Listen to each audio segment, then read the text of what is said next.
Ramadan holiday right now, as I'm talking to you. The muezzin and the mosques are blasting for the holiday.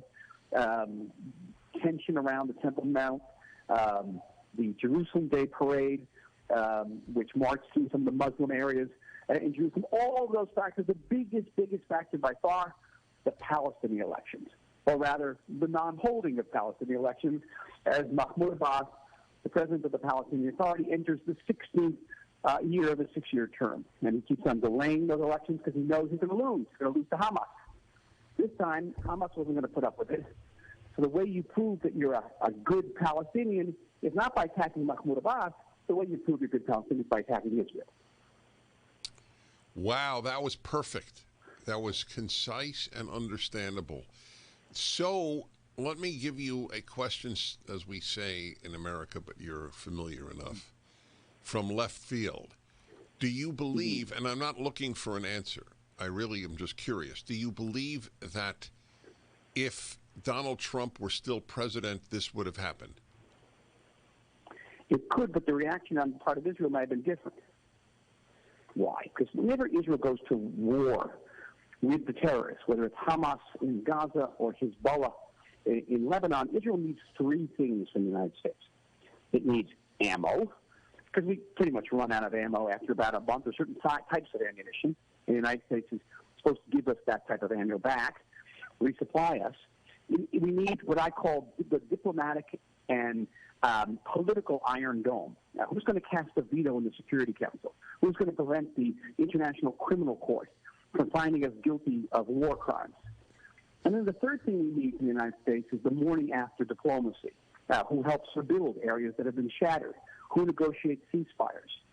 Now, I think with the previous administration, we could have been 100% certain that we would have gotten 100% of all three categories.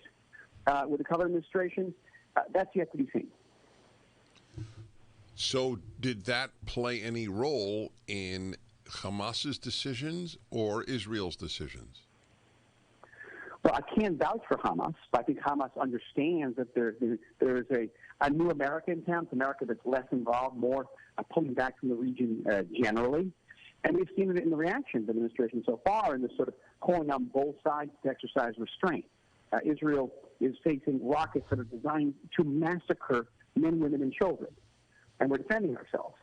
So we call on both sides to de-escalate and calm down. That's putting us on a moral plane with Hamas. And it's actually giving Hamas a prize. It's saying, okay, keep shooting rockets at the Jews. We're going to treat you respectfully. And bad message. By the way, I'd like to note to my audience something that very few people in the media note. You said the Jews, and that is exactly how Hamas always refers to Israelis. I actually played, Michael, you'll find this, I think, very interesting.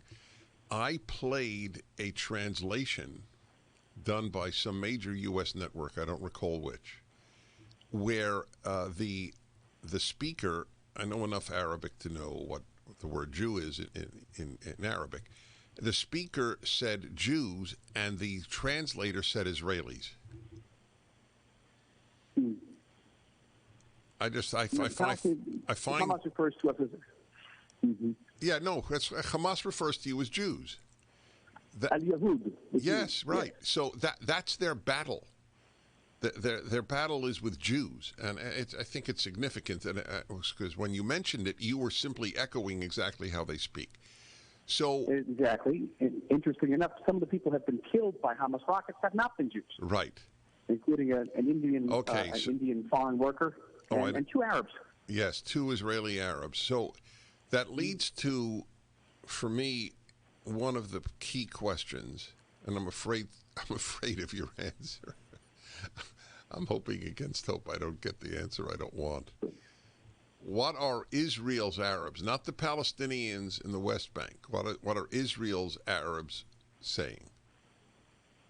Well, it's difficult to generalize. There are riots that have gone on in some of our communities, which are both Arab and Jewish mixed communities. I live in one of them in Jaffa, and there's a massive police presence on the street tonight in full riot gear, poised for upheavals by the Arab residents of my city, with whom I live side by side and live, I think, in a great degree of coexistence.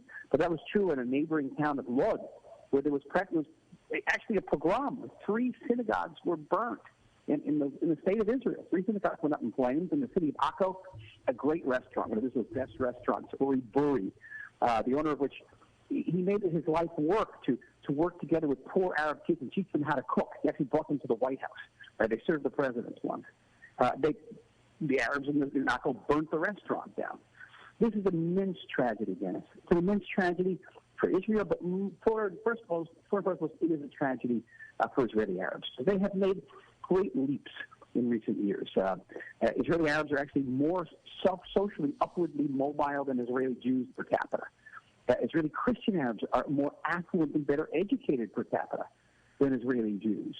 And in the recent elections, the Israeli Arab parties proved that you can't even make an Israeli government without Arab participation. They become part of the Israeli political game.